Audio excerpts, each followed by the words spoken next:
Good morning, everyone. Happy Tu B'Shvat, and thank you so much for joining us for Spirit, the stimulating program initiative for retirees that inspires thought. I'm Judy Steinig, Director of Community Programs for the Orthodox Union, and it's my honor to coordinate and host this program. The OU started Spirit several years ago as an on-site program, and now we're happy to present it as an online program for retirees, not yet retirees, empty nesters, baby boomers, sandwich generation parents, and seniors. Everybody who's looking for educational, intellectual, and spiritual growth. Now, during the pandemic, as we all continue to shelter in, whether or not we got our vaccines, Spirit has become the perfect way for each one of us to engage in a virtual setting. Today, we are happy to welcome back Rena Yudkowsky, MSW, to the Spirit program. Rena is a professional memory coach, geriatric social worker, and founder of Memory Matters. She teaches online memory improvement courses to midlifers and seniors. She has presented so many times at the Spirit Forum and always to a packed house. Today, Rena and I will be speaking together in a trip down memory lane. Rena, we want to thank you so much for joining us. My pleasure. I feel like I'm at home with friends now. So, Rena, I've been asked a lot of questions about you because you've presented so many times. People want to know, how did you get involved with this? And also, we're going to have a little chat today and just find out everything. So first of all, what is your background and how did you get into teaching these courses online? Okay. Yeah, I love that question. So I always love to explain to people how I got into the field of geriatrics because it went back a long time ago to when I was about 16 years old. I was in high school and all my friends went to summer camp in the summer. And guess where I went?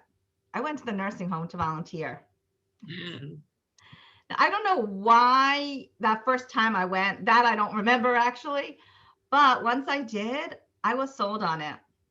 And I just loved it. I loved volunteering in the nursing home. I loved being with older people. I worked with the activities directors there. We would sing and dance and play bingo and whatever activities, crafts that we did, that many years ago in the nursing home. And then I kept going back and volunteering and I just loved it. Like something about me was very excited and passionate about this field. So when I had to choose a direction in terms of college, I had no other interest except geriatrics. And at the time, which I'm talking about 25 years ago, right? Yeah, about 25 years ago, I went for a degree in social work because they had a concentration in what was called clinical aging. So I specialized in aging. I did the clinical track, and then so I got my master's in social work, and I knew I wanted to work with elderly, obviously. At the time, I was working with very elderly. I was working in an assisted living facility where I was the head of the Alzheimer's unit. It was a 25 bed unit. And I was running the whole unit. Now, don't ask me how I got that job straight out of graduate school. That's another story. But I loved it. Also, I worked like crazy. I won't tell you how many hours a week I worked there, but I learned so much. And I just continue to love the field. Felt very passionate about caring for older people. These people obviously were quite dependent and could not do for themselves because they were already in an assisted living facility. And then I actually got married and moved to Israel. So over the last 20 years here in Israel, I've been working in the field in a lot of interesting and different ways. But what sort of initiated the whole memory course thing is I took a course in Hebrew from a cognitive psychologist, all about memory. So I was obviously interested in memory beforehand, but this really made me like totally fascinated by memory when I learned all the different, techniques and information about how memory works.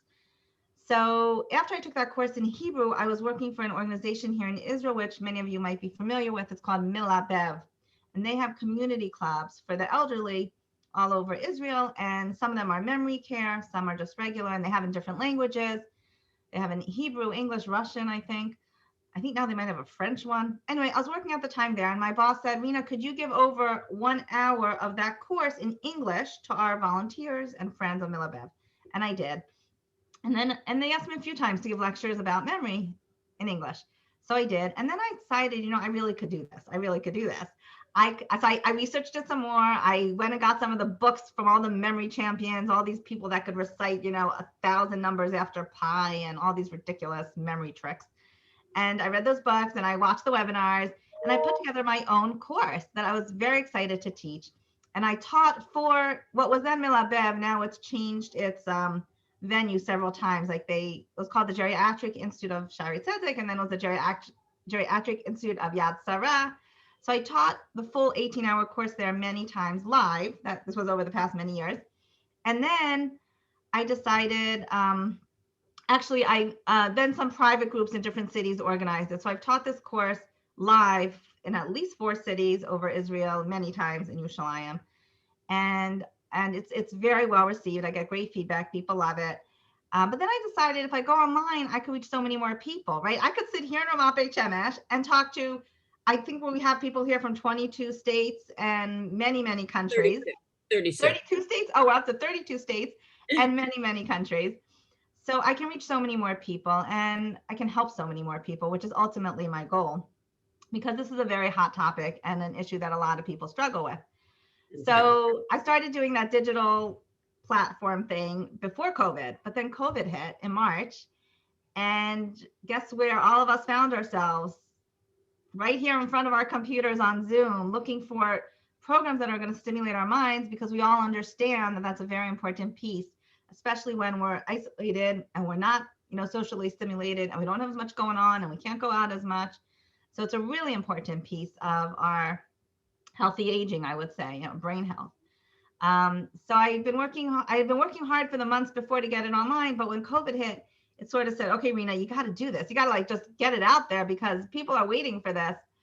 So after Pesach of last year, I taught my course online for the first time, and I had people from 3 different countries in that course, which was so cool. I had America, Israel, and Australia at the time.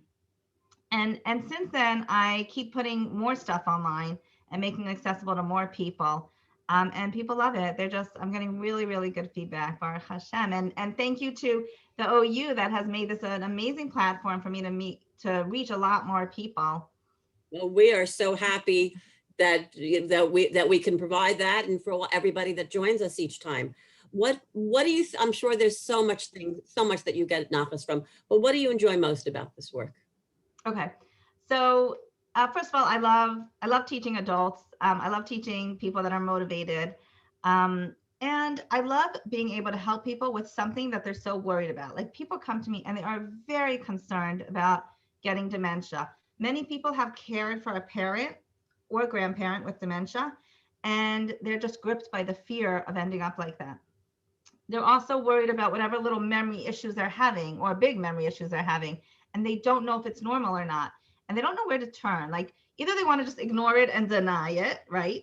Or they're just like living in fear and anxiety of what they're going to turn into. In either case, I provide information that's empowering. I provide research that's empowering and tools that are empowering. So I love empowering seniors to get rid of the fear, to know that there's something they can do about it, and to do something about it, to actually improve their memory. So it's just really it's really validating for me to be able to help people in this way. And I see a real transformation in people from either beginning my course to the end of my course, or if I work with people one-on-one. I just finished working with someone one-on-one, and he wrote me the most beautiful testimonial about the transformation that went on. He said his memory improved drastically. So it's amazing. Wow. So in general, when you're not here in spirit, or actual virtually, who are you generally working with? What are the ages? And I know now they really are from all over, but yeah. What ages do you think are people that can be the most helped by your work? Okay, so this is a good question, because when I went to try to figure out a target audience, I'm like, okay, what age? Because I'm used to working, let's say, with over 65, right? Even though people are still very young at 65. So I say I used to work with 65 to 95, but then I realized that people in their 50s and early 60s, they really start to get concerned about their memory. So I I made the age earlier. I say like 50 plus. So now I call it midlifers and seniors. But it's funny because when I meet people on the street, which I don't so much anymore now, but when I meet people on the street, and I tell them what I do, they say to me, "Oh, I need that." And it could be they're 35 or 40 or younger. Like everyone that I tell what I do, they say, "Oh, I need that." So really my stuff is good for all ages. The techniques I teach to people that are 80 are the same techniques I could teach to someone who's 30. But so really anyone who's concerned about memory, but I have to put an age on it and I have to like focus on an age. So I say 50 plus, but if you're 45 and concerned about your memory, get in touch with me because I can help you. And it's funny because I want to tell you a really amazing hashgacha story that came out of your work, um, which is someone watched one of my webinars. This was months ago, like 5 months ago. And they watched one of my webinars and then they contacted me and she wanted me to work with her son, who is a young adult. And I said, I don't really do that. I'm a geriatric social worker. I don't really work with young adults. But he had some cognitive deficits and that, that they were concerned about. I said, I don't really know so much about that. On the other hand, they didn't know where to turn and they thought my stuff could be helpful to them. So I didn't want to say no. I said yes, but with total transparency that this was not my expertise. And I said, send me a report from the neurologist. And he sent me a report and the report showed that there could be improvement. If there could be improvement, then I could work with them. So I did. And you know what? He turned out to be my best, I think my best client. He just did incredible. He took everything I taught him and applied it to his learning. And I'm not used to working with younger people, but he was so motivated. And he just wrote me a testimonial that like humbled me. It just humbled me how much my stuff helped him and how much I helped him, even though he did the work. Really, I give him all the credit because he did the work. But that came from the OU webinar. And that's an example of how someone not even in my age category officially could be helped by this memory work. And he also, besides the fact that his memory improved, his confidence level improved so greatly that he feels like he's a different person. And it's just so special to see that. Is there any age at a certain point that it's too old, or it's just a matter of how much, what other stuff is getting in, getting it? So really, I'll work with anyone, any age. If we're talking about dementia or other brain injuries, so then it depends on what's going on in the brain as to how effective memory training is going to be. So for example, someone with like end stage Alzheimer's is not going to be able to do the brain exercises that I'm using. However, I do work with people with dementia, but I prefer to work with them one-on-one instead of my group stuff, because my group programs tend to be a lot of information. As you know from my webinars, I give a ton of information. So people with dementia can't always process all that information as fast as I give it. So if someone with dementia wants to work with me, I'm happy to work with them, but I want to do it one-on-one so that I could customize it to them. I'll do a memory assessment, and then I have a special program actually on my computer with special, like simple exercises that is meant for, it's designed for people with dementia. It was actually, that program was developed here in Israel by Milabev, a computer programmer for Milabev developed this program for people with dementia. And that's what I use to work with people with dementia. So that's not an age thing. It's more of a stage and what's going on in the brain. Or for example, stroke or people with traumatic brain injuries. So it really depends. It's very individual and it really depends on what's going on in their brain as to how much could be done. But just in general, the prevailing research is that we really can rehab our brains. We really can train our brains. And in most cases, we can improve our memory. But, it really depends on what's going on in the brain and how bad the damage is. Got it.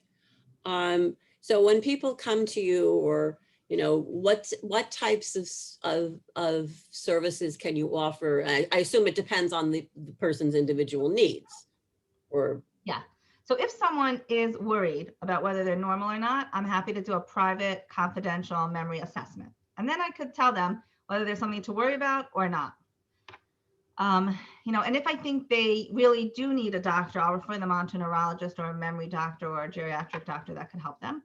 In most cases that have been coming my way, I'm happy to say that I can convince them that it's not dementia and that it's really the other things that I've talked about on some of these webinars, which is, does everyone remember the T's? Oh, that was a long time ago. The TEAS, the 4 In the techniques. archives, everybody, if you need, it's in the archives.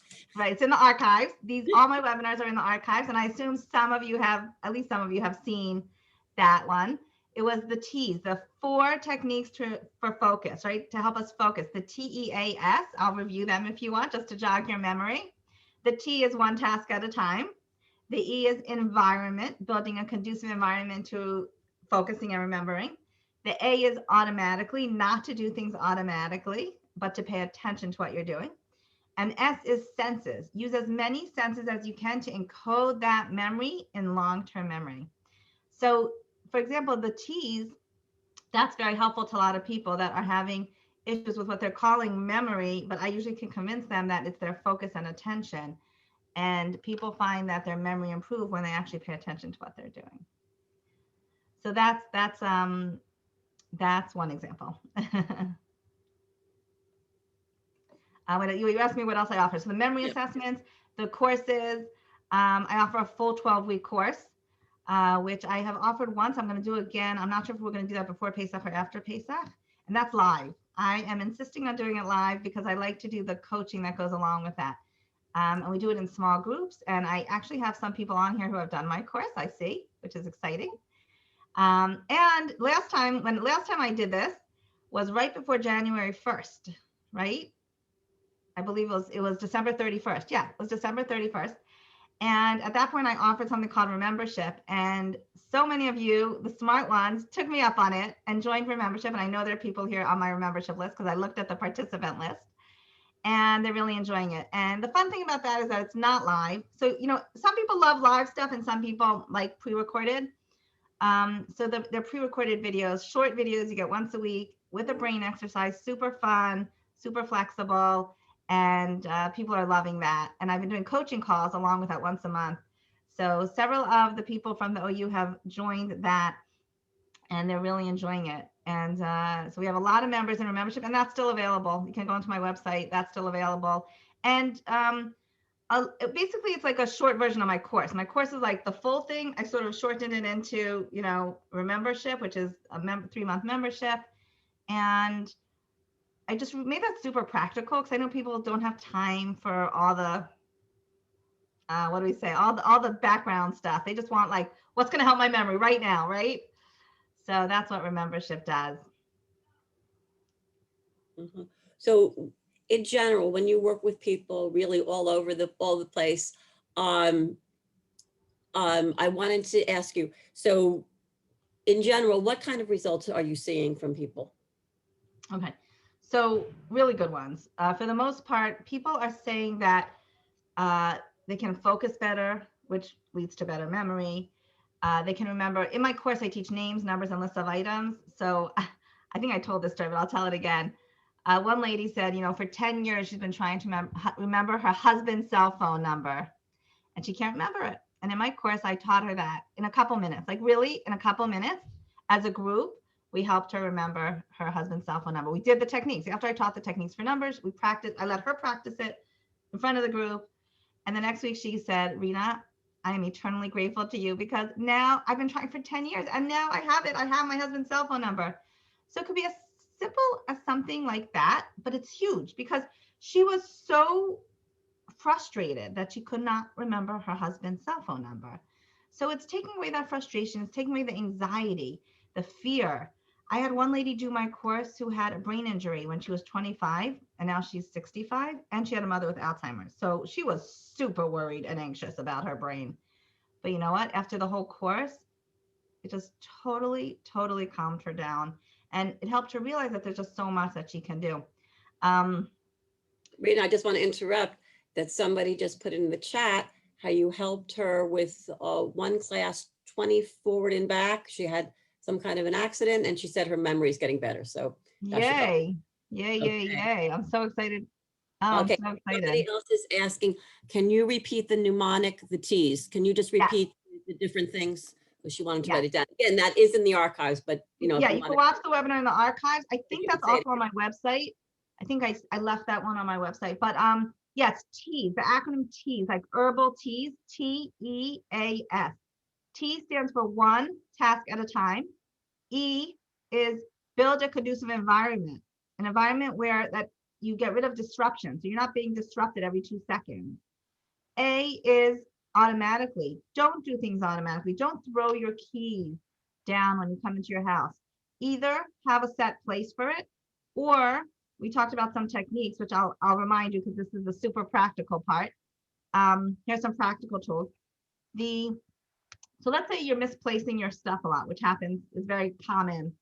You're misplacing your phone, your glasses, your keys. When you put it down, don't do it automatically because your brain doesn't register where you put it. So then you can't remember. So in order to register it, we have 2 techniques. One is say it out loud. Say it out loud. I'm now putting my keys on the counter. I'm now putting my glasses on the night table. Because when you say it out loud, that's the S of senses. You're using your senses to encode the memory. This is super easy and super helpful, okay? Say it out loud. The other technique to remember where you put things is to use your imagination and visualization. And that's what I go into. I practice this in Remembership and my course. So what does that mean? When you put your keys down, imagine a bomb blowing up on your coffee table. Now, if you don't like the bomb analogy, do a genie popping out of your keys. Why? Because you have a strong mental image of a genie popping out of your keys. And if you have a good color to it and it's funny and out of proportion, a wild mental image, 2 hours later when you say, now, what did I do with my keys? What's going to come to your head? That wild mental image, right? And the more colorful and absurd it is, the more you're going to remember it. Okay, so that is a great tool for what to do for misplacing items. So it's using the mental image and using your senses, talking out loud. So that's the S of T's, is use as many senses as possible to encode the memory, because then it'll be there when you want to recall it. Okay, so that's that was the T. So where were we before that? What were we talking about before? Oh, we have to remember now, huh? Now okay. We have to remember where we were.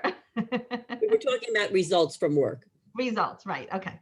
So the results are more confidence, more focus, better memory. And for those of you that joined me that last time when we did the 20 words, I got some amazing feedback after that. People emailed me and said, "What? I couldn't believe it that I actually was able to do that." And that I remembered a couple days later, they were able to remember. I got several emails of people that were really wowed by being able to remember 20 word list. I assume a lot of you were on for that one, but if not, go to the archives. That was really good. It was called Where's My Shopping List? So that's just an example of like just clear recall, that they can recall a lot more information than you thought. And that's the other thing is we limit our own brains. We think, I can't remember a list of 20 words. In fact, when I started that webinar, I actually asked, how many of you think you can't do this? And a lot of people thought they couldn't do it or didn't think they can do it. And so that's another amazing result, is blowing out of the water our limitations. It's like our brains are limitless. Now, whatever that means, I don't know if limitless means really limitless, but it means a lot more than we give ourselves credit for, that's for sure. And some other results, just like simple things that people thought they couldn't remember and they can, just techniques. You know, when you have a technique to do physical exercise, right? If someone teaches you the right technique to do the physical exercise, you can do it. It doesn't hurt, and you actually get the benefits of it. Same thing with the mind. When you're just taught some easy techniques, then you can do it. You can improve your memory with some simple, easy techniques. You just have to be taught how to do it.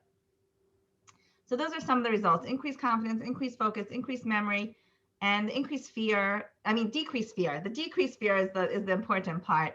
And the aging with more confidence. I just love that. I love when someone says, I'm 70, I don't have to lose my memory because there's something I can do. So that empowerment is super, super important. So beyond anything else, you're gaining confidence, and that's it all packages together. I guess one, like, a question just came in that actually I'll answer. Somebody was asking about the archives. When we mention the archives, we're talking about the archives for this Spirit program. And every email you get from us, if you go scroll down below the registration, it always gives you a link to the archives. And when we say Rena's program is archived, all of them, I think the last one might not be in yet, but it'll be in within a week or two. but all of the others are absolutely in there, and all of our other programs, and you have free access to this little form you fill out, and then you get free access to it. But it's part of the OU's website. It's not on a personal page, or it's not on Facebook. It's part of the OU's website, and you'll get the link with almost everything we send out has that link. Okay, Rena, what is your, I'm sure you've got dozens, but what's your favorite memory tip? Okay. Yeah, so I have 18 hours worth of this. But yeah, my favorite is about names, and I'll tell you why. I cannot tell you how many people have said to me, I am bad at names, or I cannot remember names, or what, like they say, could you teach me how to remember names? And I say, yes, I can. And if someone, like when I say my name, Rena Yudkowsky, and I say it fast and it's a hard name, it's a long name, people say to me, I'm not going to remember your name. Now they don't know what I do. So I'm like, you can't say that to me. Don't say to me, you're not going to remember my name. I'm going to tell you right now how to remember my name. So I don't let people get away with that. Why? Because people have themselves convinced that they're bad at names, right? People their whole life walk around saying I'm bad at names. And therefore, when you meet them, they don't even try to remember your name because they have themselves convinced that they're bad at names. But guess what? I have in 3 hours, I can teach a group of people how to remember names and practice it so that you really have it. I don't just teach the technique. So that's why I'm going to mention my 2-part masterclass coming up, because so many people have said to me, please teach us how to remember names. It needs to be live and it needs to be in a small group. So I'm limiting this to 20 people. And it's called You Name It. You Name It. It's a 2-part masterclass that's starting Monday, February 8th. I'm doing it the 8th and the 15th for an hour and a half each. And I teach the technique, and then we practice with all of us on Zoom. Like, I'm thinking this would be so fun to do with 130 people on here, but it's not really possible because it's too many people. But I can teach the technique, and then we practice with the names and faces. And I even give a pre-test and a post-test, so that beforehand, I give you 12 names and faces, pictures of names and faces. And most people give up before they start because they don't know how to do it. And after I teach the techniques and we practice it out, at the end of the 3 hours, I give a post test. And guess what? You could probably guess the results. Everyone does a lot better. Not everyone gets 100%, because sometimes people still need a little more time to really practice, but everyone does better. So it's always progress, not perfection. We're just trying to get better. We don't have to be perfect. We just want to get better. We want an improvement. So names. So I want to share some of those practical. I want to start you out with something that could help you today with names, even though I know you're going to tell me you're not as social and you're not meeting new people. But you know what? When you're in a meeting on Zoom, if it's a small meeting, you might want to remember some of those people's names. And I was in a networking event, and I really, really wanted to remember people's names and faces. Now, granted, it is harder on Zoom than in real life, for sure, but it's possible in smaller groups. That's why I'm limiting my 2-part masterclass to 20 people. By the way, for information about that, you just go onto my website, renayudkowsky.com, and you'll see a big banner that says, I'm so bad at names, and you click on that and you get all the information about the times and the days and the price and whatever.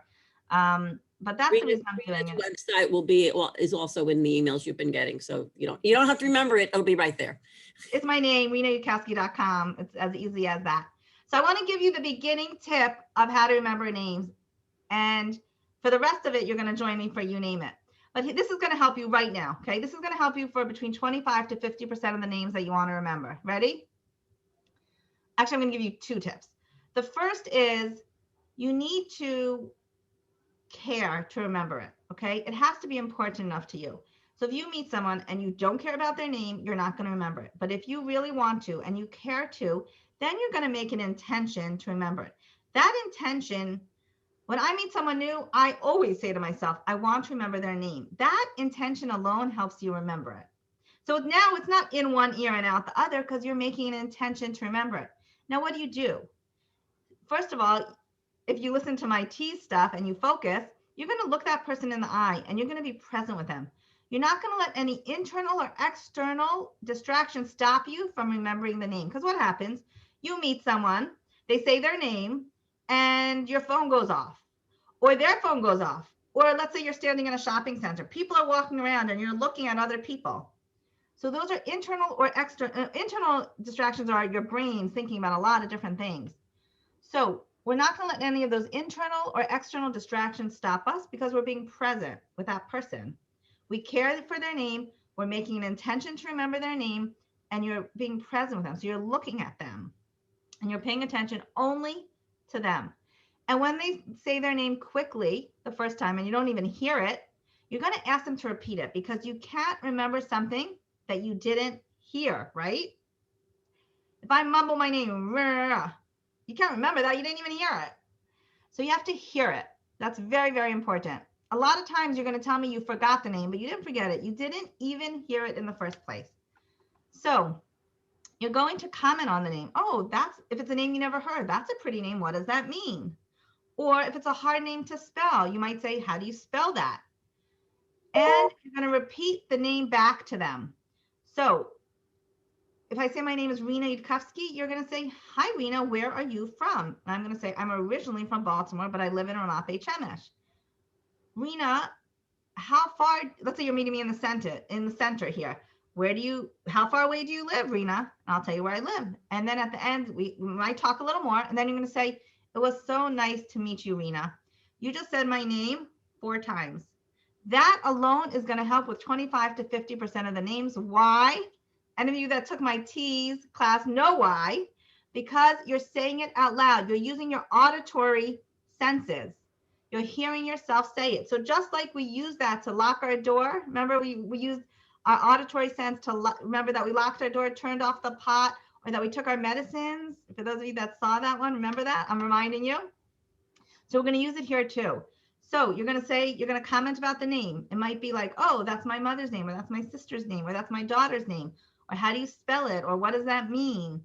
If it's one of those names that's appropriate for. And you're going to repeat it back to them. It's so nice to meet you, Rena. Where are you from, Rena? What do you do, Rena? Is this your daughter? What's your daughter's name? So it's taking an interest. It's making sure you heard it. It's not letting it go in one ear and out the other, because now we're making an intention and paying attention to the name. So Just made a comment. yeah. I thought this was good regarding the names. Well, they've made a comment. One person said something about hearing, which I think is something that we have to make sure people repeat, because a lot of times you're right, people mutter their name. Yeah. So you didn't hear it. But somebody also made a comment that she asks people, or he, I don't know which it was, to spell the name. So I guess that also would probably be a good strategy. Yeah. And then, okay, so this is the first part of the technique. The rest of the technique of what we do with that name and face, how we associate it, how we visualize it, how to make it stick, that's what I teach in You Name It in the 2-part masterclass coming up. But I want to give you one more piece that for today that you can use, which is when you meet someone new, you can imagine writing their name on their forehead. Okay, so you meet Rena. I want you to, all of you, pretend you are writing my name, R-E-N-A, on my forehead, okay? So look at me and pretend you're looking at my forehead, not pretend, but look at my forehead and pretend you are writing my name on my forehead, Rena, okay? So that is super helpful because you're imagining, you're using another sense, and you're encoding it better. Now, we do much more of that with association and visualization. We're going to ask what the name means. We're going to connect that to a facial feature that's going to make it stick for you. It's something you have to practice. And that's why I teach it live, and we practice and practice and practice some more. And it's so much fun.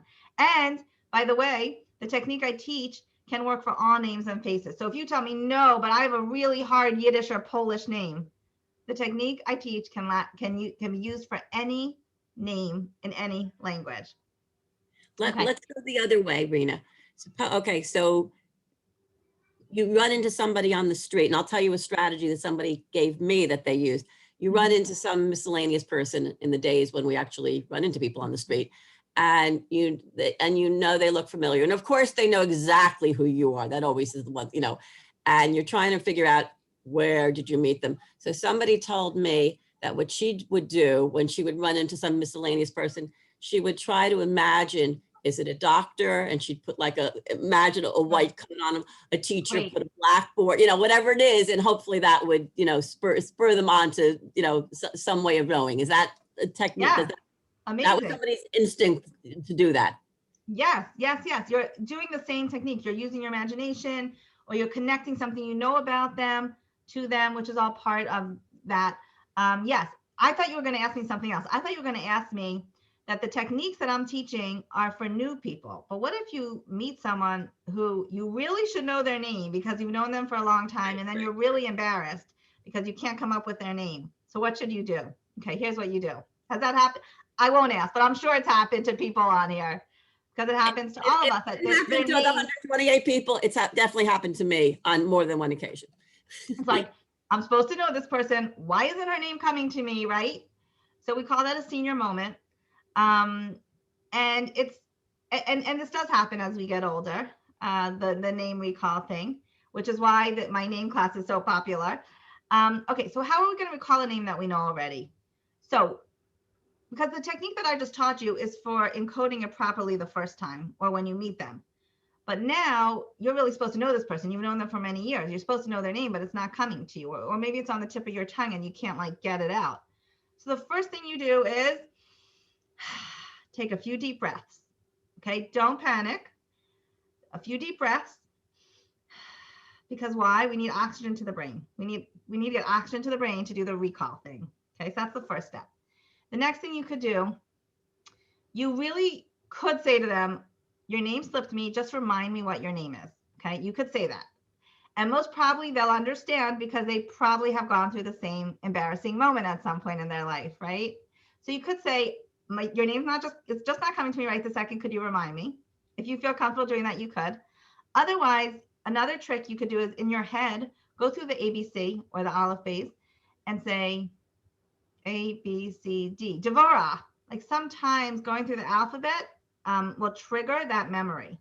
Okay. It might work, it might not. The other thing you could try to do is figure out where you know them from. So maybe they're a friend of so-and-so, they're a friend of your friend, or you met them at so-and-so simcha, but you can't come up with their name. So then you could just say that. You could say, I know I met you at our mutual friend simcha or wedding or bar mitzvah. And I know we talked about this, this, and this. And then you could either ask them their name or not, or just skip it and pretend you know their name, if you can get away with that. The other trick you can do is if you're with a friend and it's a mutual friend and you can't remember the name, you could say to them, you could ask them to introduce them. You could say, oh, so-and-so, could you introduce this person to me? Or could you remind me of her name? And you could, sort of play off each other like that. But those are all just like tricks. Really what we want to do is we want to know the technique so that we remember each person's name, so that it's there, so that it's encoded properly so that we can then recall it. So it's like a file cabinet. If you put a piece of paper in a file where it's supposed to be, then when you go to look for it, it's there. You can pull it out easily, right? But if you just put the piece of paper, dump it in a file cabinet in whatever file you feel like putting it today, but not in the right file, are you going to be able to get it out? No. Same thing. Whenever you met that person that you can't remember her name, you didn't encode it properly. So it's in there somewhere, but it's not in the right file. It's not in the right folder. So you're not being able to pull it out properly. So from then on, when you hear her name again, now you're going to use the technique. You're going to repeat it back to her. You're going to imagine writing it on her forehead. And like I said, that's the first part of the technique. There's the rest of it. You do the rest of it, and then it's encoded properly. So the next time you meet her, you don't have to go through that embarrassing moment of forgetting her name. One of the jokes that people tell is, as a way of remembering someone's name, if you can't remember, you say, oh, hi, how do you spell your last name? and like, remind me how you spell your last name, like as a way for them to like say their name. But the joke is like, it's like Jones, Jones. Like, so that it's like, oops, that didn't work. So we don't want to have to do any of these tricks because we want to just be able to remember it with these techniques, which are really, really easy to learn. I don't teach anything that I can't do myself. Now, we have a few more minutes, right? I want to just. And there's a few questions here Okay. also. So can I just teach you how to remember my name and then we'll take the questions. Okay. I'm going to do my name just to show you. And because I do have a hard name. So my name is Yudkowsky. In Hebrew, we say Yudkowsky. but in English you say Yudkowsky. It's one of those names that's sort of pronounced differently in Hebrew and English. So it's, as you can see on my Zoom screen, it's Yudkowsky, which is a pretty hard name. People mess it up. They can't pronounce it. In Hebrew, people say Yudkowitz and Yudkowsky and all sorts of things. So it's a hard name. So what we do is Yudkowsky. We separate out the 3 syllables, Yud, cow, ski. Okay. And for each of those syllables, okay, I'm doing this really thorough. You may not have to do it this thorough to remember, but I'm going to do it fully. For each of those syllables, you're going to say, what does it sound like to me and what picture can I put to it? So yid could either be a yud or a yid. You could think of a yid like a Jewish person, or a yud like the letter yud. Cow is pretty simple. Think of a cow. Ski. Ski is skiing down a mountain. So I want you to imagine, I want you to picture a yid on a cow skiing down my nose. Imagine my nose as a slope, a ski slope. A yid, and you can laugh. Everyone can laugh. A yid on a cow skiing down my nose. You're going to say, Rena, that's ridiculous. And I'm going to say, right. And you are going to remember it. Close your eyes. Have a picture of a yid on a cow skiing down my nose. I guarantee you, you will remember it. If you do that a few times, which I do with my groups. The other thing I do with my groups is I show them a picture of my family dressed up as cows. One Purim, my husband and I dressed up as cowboy and cowgirl, and my kids were dressed up as cows. And we gave shalach manos in milk pitchers, like cows. That was super fun. So when I show that picture, I pass that picture, when I'm teaching this live, I pass the picture around and everyone gets a good chuckle. And you can't really forget my name after that. Now, if you don't encode it properly, you could call me Mrs. Milk instead of Mrs. Yudkowsky. But if you encode it properly and you have the picture of the yid on a cow skiing down my nose, then you have my name. It's so ingrained in your brain. It's so encoded properly because you have this ridiculous picture. You made my name mean something to you. So instead of Yudkowsky means nothing to you, now it means something to you. It's a yid on a cow skiing down my nose. Totally ridiculous, totally absurd. You will absolutely remember it. Rena, let me just share with you. My maiden name is Warm, W-A-R-M. You have no idea how many people can spell that wrong. But anyway, so growing up, and there were all the jokes and all that, which we won't go into it. Yes, and I've heard them all. I've heard every joke. However, the standard way when we would call somebody, you have to give your name, we would say, it's warm like the weather. Until my sister got a note addressed to her as Janet Weather. She stopped doing it. But the warm like the weather, that's what I grew up with. That was my name. So and now I realize that we were just using your techniques. You were, because the minute the name means something to you, then you can remember it, right? You always remembered my name. That I will tell you. Yeah, yeah, and that's an easy one. But some names are easier, some names are harder, but every name could be worked with. And in terms of the first name, there's also I have a whole list of first names and what you can do with it, like what picture you can make for that first name. So what I usually do, I'll just tell you what I usually do with my first name, Rena, R-E-N-A. Rena actually is Hebrew, right? It means joy. It's in Tehillim, it's in davening. Rena means joy. It's also a lashon of tefillah, of prayer. It's one of those words of prayer, and it has a joyful connotation. So what I usually do is I usually jump in the air and say, I'm jumping for joy. Imagine me jumping for joy. Rena. Rena's jumping for joy. So if you didn't know what Rena meant, now you do. You just have to make sure not to call me Joy. But again, if you do it right, it's Rena's jumping for joy and a yid on a cow skiing down my nose. Now you're going to say to me, that's so tedious. This is what people tell me. It's tedious. It just took how long to remember a very hard name and both names? And I pretty much can guarantee that most of you got it by now. Rena Yudkowsky, right? How long did it take? A minute? When you get good at the technique, you can do it very fast. Obviously, like any technique takes time to practice. And that's not the whole technique. I didn't teach you the whole thing. I taught you bits and pieces of it just to get you started so you have something to work with. But anyone who's really interested in working on it can join me for You Name It, my 2-part masterclass. We have some questions, but I know before we get to those questions, I just wanted to, you had mentioned that you had done a little bit of research about the ever popular topic of COVID and memory. I guess that also the COVID brain fog and all this other stuff. So if you could share that with us, we would all appreciate it. And then I have a few questions for you.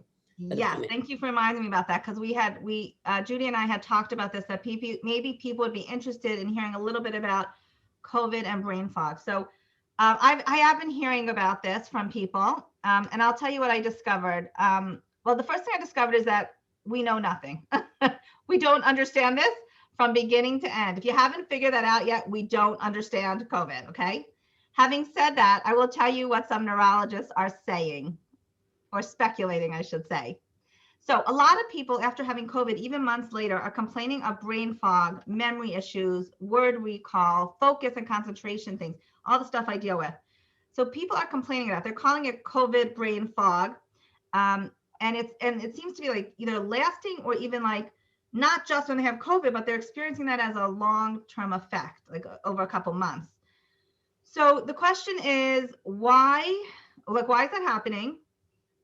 What is there to do about it? And is it permanent or not? So those are I'm going to give some quick answers here. I do not pretend to understand this totally. I'm not a doctor. I'm just going to tell you what I learned for whoever this helps. So they say that hopefully, we're being hopefully optimistic to believe that it is not permanent, that it is temporary, and that people's memories will come back for people that are suffering from that. In terms of why is it happening? So it's interesting. They're saying that they think it's an immune system response. So just like, and it's not even specific to COVID, there are other viruses and infections that affect brain health, brain fitness, or how cognition, let's call it cognition. So for example, like I think it's like they say meningitis or even pneumonia, all sorts of other infections and viruses that actually can affect the brain. They explain it like this, that it's the immune system response to try to fight the virus, but it sort of attacks other parts. So for example, like when you get a cut, you get like a red inflammation, right? You get inflammation, but really then that heals the cut, right?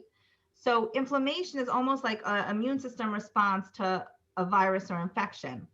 So that's how they're explaining this. Now, the other thing, which is a little scary, which is that they're saying that COVID could cause stroke or stroke symptoms in some people. So if there are other neurological symptoms besides COVID, like more concerning things, like if someone's having, even if they're having they're saying even if people are having a mild case, sometimes they're having other symptoms. So if there are any other neurological symptoms, you definitely should speak to a doctor. And they can do an MRI, but they say that MRIs don't always show everything. So in some cases, COVID is causing stroke-like symptoms. The question is what to do about it. So they're really just saying to get good sleep and just do all the things that make you healthy. Eat healthy, try to exercise if you can, if you feel good, well enough to exercise, trying to get back to a routine. Like if you're after COVID and but still experiencing some of these symptoms, try to sleep well, don't do things that hurt the brain like smoking, and try to get back to somewhat of a routine that will help you get healthier and better. That's the best that they're offering. Unfortunately, there's no like easy answers here, and we don't fully understand why it's affecting the brain, but that's a little bit about what I saw. And everything changes all the time too. Exactly. We could hear something else. Okay, a few questions that have come in. One is, can you help someone with a processing problem? So yes, it depends what we're talking about. Like there's visual processing, there's audio processing, there's learning, there's all sorts of things. So it also depends on the age and the history. Like, are we talking about someone with a stroke or a traumatic brain injury? So whoever's asking us, feel free to send me a personal email, tell me more about it, and I'll try to help you. But in theory, yes. Okay, this is this question came in, but it's an issue that I deal with all the time. I live in a house with several floors, Yes. but this person is saying, to remember why you walked into another room. I'll be 2 floors down, don't remember it, come up 2 floors. Oh, now it's great for my Fitbit though. That's one really good thing. So that's what I was going to say. Someone just sent me a cartoon. One of my ladies in membership sent me a cartoon, and it said, my exercise for the day is going back to the room to remember why I came into the other room. Yeah, so we deal with this in TEAS. The TEAS webinar dealt with this, and we said that that happens because your brain gets distracted by other thoughts, right? You go from when you have the thought, I need the milk from the fridge, to when you get to the fridge, what happens? Your brain goes choo, choo, choo, choo, choo, in 100 places, right? So we need to keep ourselves focused on the task at hand, which is getting milk from the fridge. So when you get to the fridge and you open and you say, like, what did I come here for? If you keep yourself focused and you just say, from when you have the thought, I need the milk from the fridge, say milk, milk, milk, milk, milk, that just keeps you focused on the task. I know it sounds silly and simple, but it works, right? Just stay focused on the task. Milk, milk, milk. So when you get to the fridge, what are you doing? You're getting milk. It's pretty clear, right? So it's really just, that's a focus thing. And it happens because our brain goes in a lot of different directions and we have a lot of thoughts. We have, like, they say we have 60,000 thoughts a day. So we need to just keep ourselves focused on one task at a time. And that's the T, is one task at a time, and try not to multitask, even though we're so used to it and it's hard for us not to multitask, but it trips up our brain. And we did talk about that in the T's webinar. Right. Okay. I have a couple that seem to be related. So this one is asking, what do you do when you're talking about a subject with somebody and you suddenly lose the thread of the story and totally forget what you were about to say? Yeah. Okay. So again, yeah, that happened. That's really a common one. That happens to all of us. You're not alone.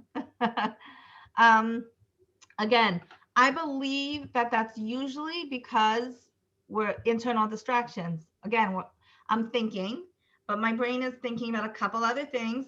And especially for some of us that are ADD, our brains don't know how to only think one thought at a time, right? So we really have to hone it in. We really have to keep coming back to the one thought and one track mind. So I'll tell you what I do sometimes when that happens to me. Like I'm doing one thing or thinking one thing, and I remember like 3 other things that I need to do in terms of my to-do list. I actually try to write it down. I try to write down those other disturbing things that are coming in so that I can stay focused on that. So let's say I'm writing an email and all of a sudden I think, oh no, but I didn't pay that bill, and I didn't call that teacher. And I take out my pen and paper and I jot down those disturbing things that I can then keep focusing on the email I'm writing. I think that's the best thing I can do. When you lose your train of thought, really, then you just have to keep going back to what you were saying. So let's say you're talking about, I don't know, whatever you're talking about, your Shabbos plans, and you get distracted. You sort of have to, I would take a deep breath, right? We want oxygen to the brain, and just give yourself a second. Just let your thoughts settle. Give yourself a second, let your mind calm down, quiet the mind. That was one of the webinars, quieting the mind. And just give yourself a chance to retrace your thoughts to what you were talking about.